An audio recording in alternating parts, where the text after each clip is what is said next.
Hi everybody, I'm Ms Faith Goh. I'll be going through a few questions 7 of the RI prelim paper. The question is on the screen.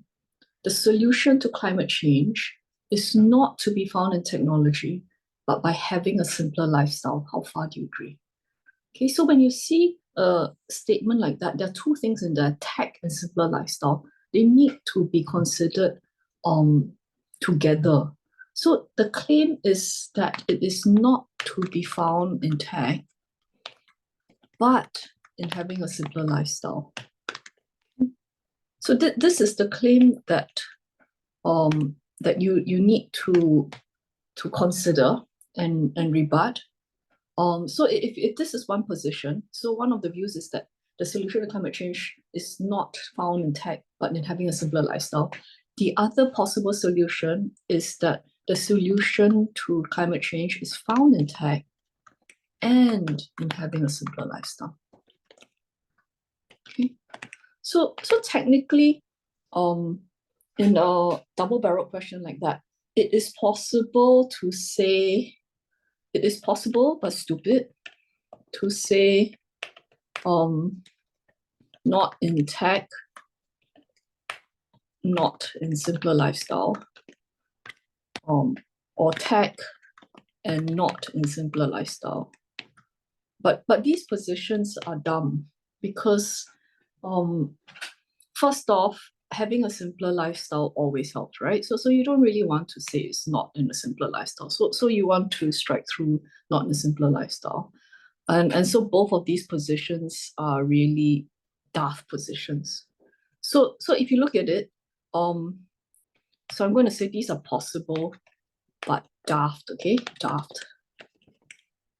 So, which means that you're probably going to end up with this as your supporting view, quite clearly, that it is found in tech and in having a simpler lifestyle. Okay, so whatever is the statement there, so this is your opposing view. You start with your opposing view and ask yourself, why would someone say that the solution is not in tech, but in a simpler lifestyle, right? So when you answer this question, this will give your opposing view arguments. Okay, so an opposing view argument, or maybe one opposing view argument could be that some may argue that tech does not solve the root problem. Okay, so tech, I mean, you could look at tech advancements inevitably come with trade-offs. So having a simpler lifestyle,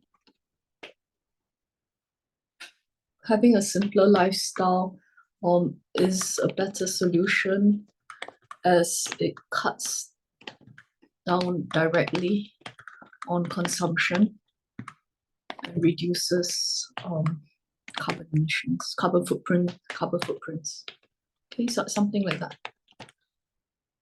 Okay, so better solution.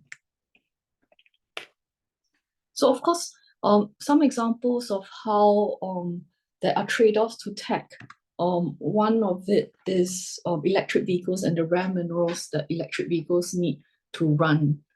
So you could say that the transition to electric vehicles is a climate-friendly solution to our reliance on petrol vehicles, right? I mean, that is a technological solution.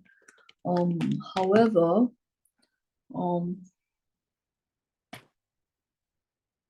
electric vehicles require rare minerals. And a lot of these rare minerals can only be found under large carbon sinks. Carbon sinks are large areas of forest that absorbs carbon dioxide, right? So, for example, one of the largest carbon sink in the world is in North Ontario, Canada. And they, I mean, this is the place where they call the Ring of Fire. I mean, you can look it up. So that is one possible argument for why there's a trade-off. Other trade-offs, you could also look at increased use of alternative energy sources, such as nuclear power, increases risk of radiation. So of course, the recent furor over the release of treated radioactive water by Japan at the Fukushima plant exemplifies people's concern, right, over this matter. So in a way, all of these tech solutions are not perfect solutions. And so in some ways, you can draw a link right at the end. You can say it's understandable that, okay, understandable why some may argue that it is better to just use less energy, right? Instead of trying so hard to get more energy. Okay, so this is one possible opposing view. Another possible opposing view could be that a matter of cost. So you could say that some may also see technology as a solution that is not accessible to developing countries due to the cost. So in a way, you're trying to say that technology is not a good solution.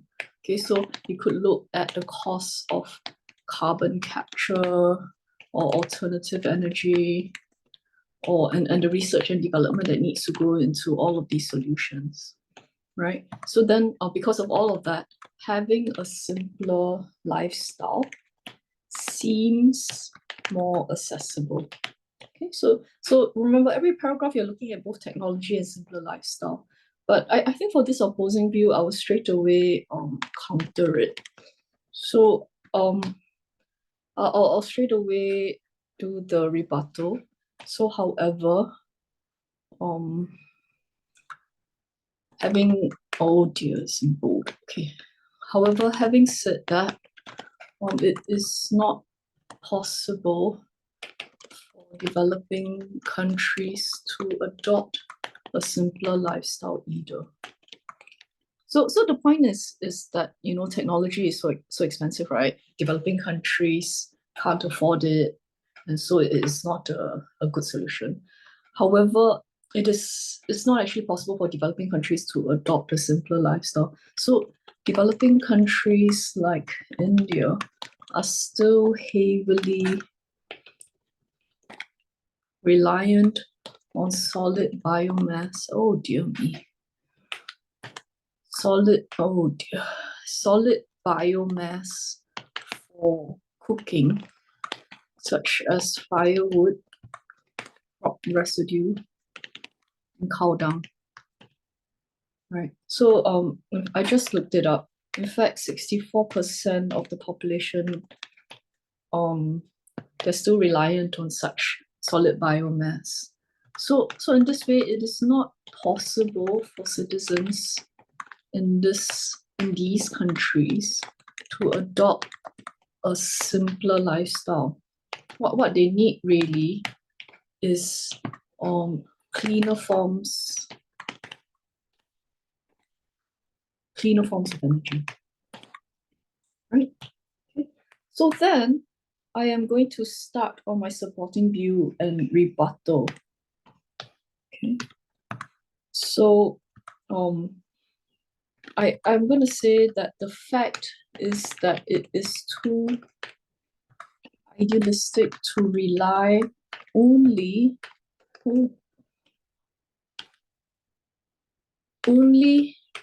on having the whole world shift to having a simpler lifestyle. It's too idealistic and it's really not probably going to happen, right? Since we just talked about developing countries like India, this will be a nice part to talk about the aspirations of developing countries, wanting, so that the aspiration of developing countries is wanting to grow economically, wanting to have a better standard of living, having to enjoy some of the white goods that developed citizens in developed countries have. And it would be really unfair to tell developing countries that no, you cannot you cannot develop, right? So of course the ideology of reducing emissions, reducing consumption, some of it call it the degrowth movement, which means everything shrinks, right? But the degrowth movement only makes sense from a developed country's country's perspective, where people already have a certain standard of living. It is too idealistic and almost unfair to expect developing countries to adopt a degrowth movement when they have yet to grow to a point of providing a decent standard of living for everyone. So that's one of the reasons why it's too idealistic to expect the whole world to shift. Another point is that it is very difficult to change habits. I mean, in this case, you could talk about changing diets, and eating. So remember, a simpler lifestyle. So you want to always bring in the idea of simpler and to eat more simply by not eating imported foods, food from far away places, right? But it's very hard to change, right? What we enjoy eating is cultural, and has become a symbol of having made it in life, or at least enjoying life, or something along those lines. So it's quite ideal. I mean, it is possible to change, but it's really too idealistic to think everybody will change. So so in the light of this, tech must be used hand in hand, together with adopting simpler lifestyles. I may want to rebut some of the ideas in my first opposing view about trade-offs. So at this point, I may want to say something about it is possible to find technological solutions to address the trade-offs mentioned in the first paragraph of this essay. Right. Such as, I mean, you can talk about treating radioactive water or putting more safety measures in place for nuclear plants. I mean, while there still isn't a solution for our reliance on rare minerals, rare earth minerals, you can say that it would be myopic to write off technology as a solution simply because there are trade-offs. It is possible to find innovative solutions eventually, right? So this would be some of the rebuttals of the earlier paragraphs. Okay, so then you can shift to your supporting view. So now we are already in paragraph 3, right? Yeah. No, we are already in paragraph 4. 1, 2, 3, 4, paragraph 4. Okay. Another supporting view could be this. So even if the world were to reduce their consumption drastically, and adopt simpler lifestyles. So remember, I'm dealing with simpler lifestyles. It does not solve our current dependence on fossil fuels. Okay, so this idea is that this idea is that so fossil fuels will eventually run out, even if our consumption drops. And so in this way, just simply reducing our energy consumption, having simpler lifestyle, just kind of postpones the eventual problem that will come knocking on our doors, right? So of course, if you look at this paragraph, this is a paragraph about alternative energy sources. So over here, you need to talk about nuclear, hydro, solar, and the need for research and developments in all of these areas, and so on and so forth. And then of course, because your first paragraph, we talked about the safety aspects and of course some of the safety features as well, to ensure some of the safety features, and then of course how it is a sustainable form of energy. Okay. So this will be an alternative energy paragraph. Okay, and then finally, this can be a last supporting view, or it can be a conclusion. This is where you tie in both parts and you make an emphatic stand that there is a need to explore both. Okay, explore both technological solutions, and to explore technological solutions and okay, wait, there is a need to explore technological solutions and promote simpler lifestyles at the same time. Okay, so this is where you write an emphatic paragraph. Of course, one reason why we need to do both is because the problem is so urgent that it is not enough to rely on just one solution, even if it seems to address the root problem. So you need to show how urgent the problem is. So I mean, temperatures are rising exponentially despite government pledges to reduce emissions. So that there is work that is being done, but temperatures are still rising, resulting in natural disasters, resulting in increased frequencies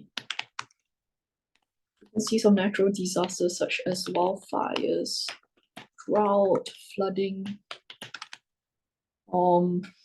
etc. And so in this emphatic paragraph, I mean, you use some ways to write, and basically what you're trying to say is that every party must do everything possible to solve the problem. So then your conclusion, I mean, this could be used as a conclusion as well, but your conclusion needs to look in the future and give a bit of hope. If we try, and so in a way, not even just technology, not even just simpler lifestyles, but governments, companies, and everybody putting it together. The idea is that if something, we can still find a solution and hopefully find it sooner. Okay, that's my pessimism sneaking out. But you can end on that kind of a note for this essay. But so I just want to recap. You have to deal with both parts at the same time, technology and a simpler lifestyle, and you need to deal with the entire statement together. Okay, don't split up into tech and lifestyle. For this, you really want to deal with the entire statement. Okay, I hope this is helpful for you. Thank you very much.